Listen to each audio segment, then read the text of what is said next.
Welcome back to my YouTube channel. Gruhalakshmi ಅಪ್ಡೇಟ್ಸ್ಗೆ ತಮಗೆಲ್ಲರಿಗೂ ಆತ್ಮೀಯವಾದಂತಹ ಸ್ವಾಗತ. ಸಚಿವೆಯಾದಂತಹ ಲಕ್ಷ್ಮಿ ಹೆಬ್ಬಾಳ್ಕರ್ ಮೇಡಮ್ ಅವರು ಒಂದು ಬಂಪರ್ ಭರ್ಜರಿ ಗುಡ್ ನ್ಯೂಸ್ ಆದರೆ ನೀಡಿರುವಂಥದ್ದು. ಏನು ಹಾಗಿದ್ರೆ ಆ ಬಂಪರ್ ಭರ್ಜರಿ ಗುಡ್ ನ್ಯೂಸ್ ಅಂತ ನೀವೇನಾದರೂ ತಿಳ್ಕೋಬೇಕು ಅಂತ ಇದ್ದರೆ ಈ ವಿಡಿಯೋನ ಸ್ಕಿಪ್ ಮಾಡ್ದಿರೋ ಕೊನೆವರೆಗೂ ನೋಡಿ. ಹಾಗೆ ಯಾರ್ಯಾರು ಚಾನಲ್ ಸಬ್ಸ್ಕ್ರೈಬ್ ಮಾಡ್ಕೊಳ್ದಿರೋ ವಿಡಿಯೋ ನೋಡ್ತಾ ಇದ್ದೀರೋ ಅವರೆಲ್ಲರೂ ದಯವಿಟ್ಟು ಚಾನಲ್ನ ಸಬ್ಸ್ಕ್ರೈಬ್ ಮಾಡಿಕೊಂಡು ವಿಡಿಯೋನ ನೋಡಿ ಅಂತ ಹೇಳ್ತಾ ವಿಡಿಯೋನ ಶುರು ಒಂದು ಕುಟುಂಬಕ್ಕೆ ನಾವು ನೇರವಾಗಿ ತಲುಪಿಸುವಂತಹ ಕೆಲಸನ ಮಾಡಿದ್ದೇವೆ ಅಂತ ಅಂದ ಮೇಲೆ ನಾವು ಗೃಹಲಕ್ಷ್ಮಿ ಯೋಜನೆಯನ್ನು ಇದೇ ರೀತಿಯಾಗಿ ಮುಂದುವರಿಸಿಕೊಂಡು ಈಗಾಗಲೇ 42,000 ಹಣನ ಒಂದು ಕುಟುಂಬಕ್ಕೆ ನೇರವಾಗಿ ತಲುಪಿಸುವಂತಹ ಕೆಲಸನ ಮಾಡಿದ್ದೇವೆ. ಇನ್ನು ಮುಂದೆನೂ ಕೂಡ ಇದೇ ರೀತಿ ಮುಂದುವರಿಯುತ್ತೆ. ಗೃಹಲಕ್ಷ್ಮಿ ಯೋಜನೆ ಯಾವುದೇ ಕಾರಣಕ್ಕೂ ಸ್ಟಾಪ್ ಆಗೋದಿಲ್ಲ. ಈಗ ಬೇರೆ ರಾಜ್ಯದಲ್ಲೆಲ್ಲ ಕೂಡ ರಾಜಕೀಯದಲ್ಲಿ ಭರವಸೆನ ಮೂಡಿಸಿದ್ದಾರೆ, ಆದರೆ ಅಧಿಕಾರಕ್ಕೆ ಬಂದ ನಂತರ ಈ ಭರವಸೆನ ಸುಳ್ಳು ಮಾಡಿದ್ದಾರೆ.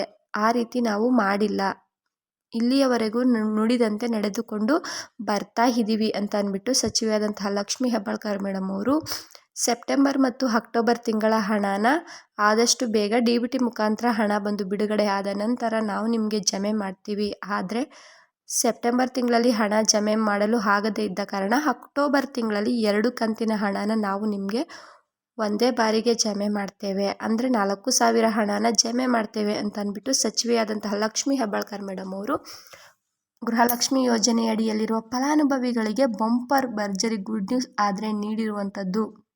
ಇದು ಎಷ್ಟು ಸತ್ಯ ಅಂತ ಅನ್ನೋದು ಕಾದು ನೋಡಬೇಕಾಗಿದೆ. ಕಳೆದ ವರಮಹಾಲಕ್ಷ್ಮಿ ಹಬ್ಬದಂದು ನಾವು 21ನೇ ಕಂತಿನ ಹಣವನ್ನು ಯಶಸ್ವಿಪೂರ್ಣವಾಗಿ ಎಲ್ಲರೂ ಕೂಡ ಪಡೆದುಕೊಂಡಿದ್ದೇವೆ. ಅದೇ ರೀತಿ ಗೌರಿ ಗಣೇಶ ಹಬ್ಬದಂದು ಹಣ ಜಮೆ ಮಾಡ್ತೇವೆ ಎಂದು ಭರವಸೆ ನೀಡಿದ್ದ ಲಕ್ಷ್ಮಿ ಹೆಬ್ಬಾಳ್ಕರ್ ಮೇಡಮ್ ಅವರು ನುಡಿದಂತೆ ನಡೆದಿಲ್ಲ.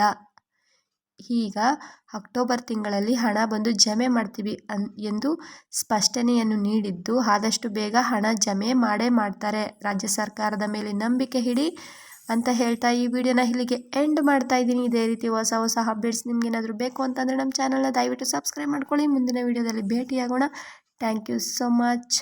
ಬಾಯ್. Have a good day.